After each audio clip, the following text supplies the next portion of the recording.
જય Dwarkadhish. Good morning. હારો આજે પાછું જવાનું હતું બેટ દ્વારકા બાજુ.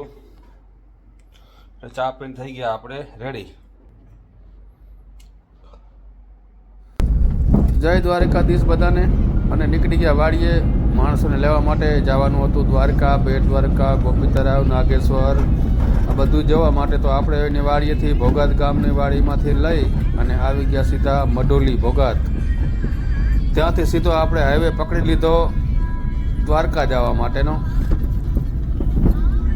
માલધારી હોટલ ક્રોસ કરી આપણે અને સીધા નીકળી ગયા. આ હતી માલધારી હોટલ, મમાઈ હોટલ અને દ્વારકાનું બોર્ડ, ભોગાતની ગૌશાળા. અને પહોંચી ગયા હરદાસભાઈનો સીએનજી પંપ, કુરુંગા ચોકડી. ત્યાંથી સીધા પછી આપણે આગળ નીકળી ગયા, પહોંચી ગયા સીધા દ્વારકા. દ્વારકા જો મંદિરે આપણે પાર્કિંગમાં ગાડી રાખી તો જોયું હતું તો ભગવાન દ્વારકાધીશની ધજા ચડતી હતી. અને ઉત્તમમાં ઉત્તમ આ દર્શન કહેવાય કે ભગવાનની ધજા બદલતી હોય. એ દર્શન કરવા એ પણ એક લાવો છે. ભગવાન દ્વારકાધીશ જગત મંદિર ઉપર જ્યારે ધજા બદલતી હોય અને એ દ્રશ્ય જોવું એ પણ એક જીવનનો લાવો છે.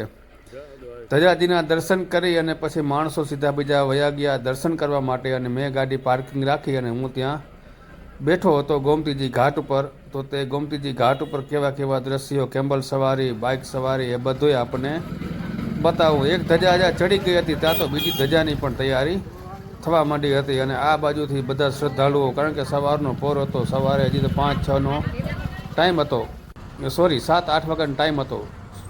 ભગવાન સૂર્યનારાયણ હજી ઉગતા હતા એ ટાઈમમાં બરાબર અમે દ્વારકાધીશના મંદિરે પહોંચી ગયા હતા. એક ધજા તો બદલી ગઈ હતી અને બીજી ધજા પણ વાંચતે ગાજતે જવા માટે મંદિરે તૈયાર થઈ ગઈ હતી. આ છે ગોમતી ઘાટ અને સુદામા સેતુ. ભગવાન દ્વારકાધીશ જગત મંદિરની બરાબર સામે જ ગોમતી ઘાટ છે.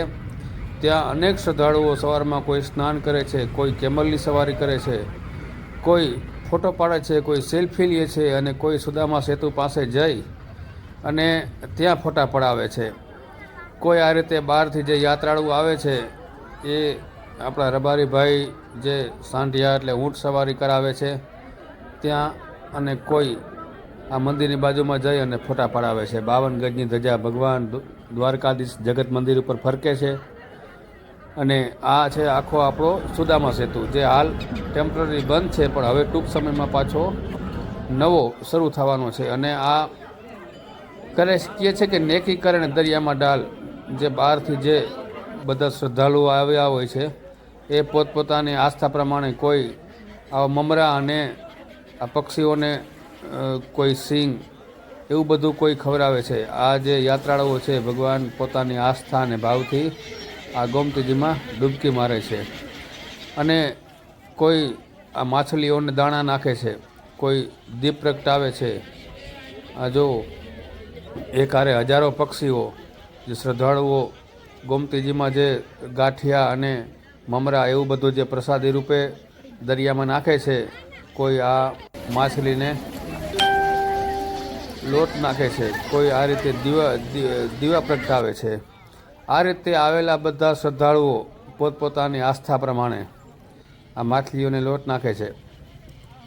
એ બધાનો ભાવ લઈ અને જે બધા યાત્રાળુઓ આવતા હોય છે, જેને જે અનુકૂળતા આવે એ પ્રમાણે પુણ્યદાન કરતા હોય છે. આપ જો દ્વારકા આવ્યા ના હોય તો ચોક્કસથી આવો ત્યારે આ ગોમતી ઘાટ ઉપર આ રીતે દર્શન કરજો, આપણને ખૂબ મજા આવશે. સુદામા સેતુની બાજુમાં ઠીક ભગવાન દ્વારકાધીશ જગત મંદિર, અને ત્યાં પણ બીજી ધજા આવે. ચડવાનો ટાઈમ થઈ ગયો હતો. સુદામા સેતુ હાલ અત્યારે બંધ છે અને ટેમ્પરરી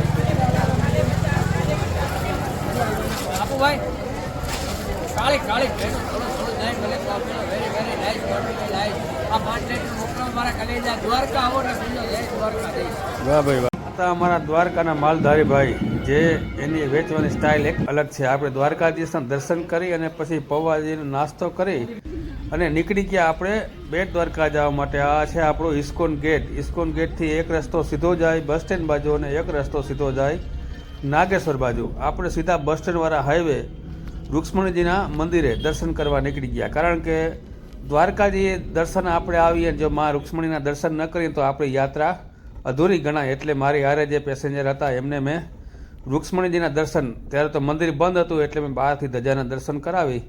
બહારથી દર્શન કરીને અમે સીધા નીકળી ગયા ઓખા બેટ દ્વારકા જવા માટે.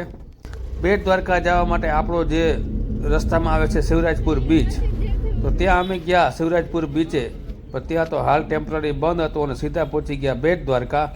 બેટ દ્વારકામાં તો ભાઈ આકડે ઠાઠ અત્યારે માનવ મેદની ઉભરાણી હતી. આ રીતે દ્વારકાજીના દર્શન કરીને આપણે પાછા આવી ગયા ઘરે. તો આ વિડીયો આપણને કેવો લાગ્યો ચોક્કસથી જણાવજો. જય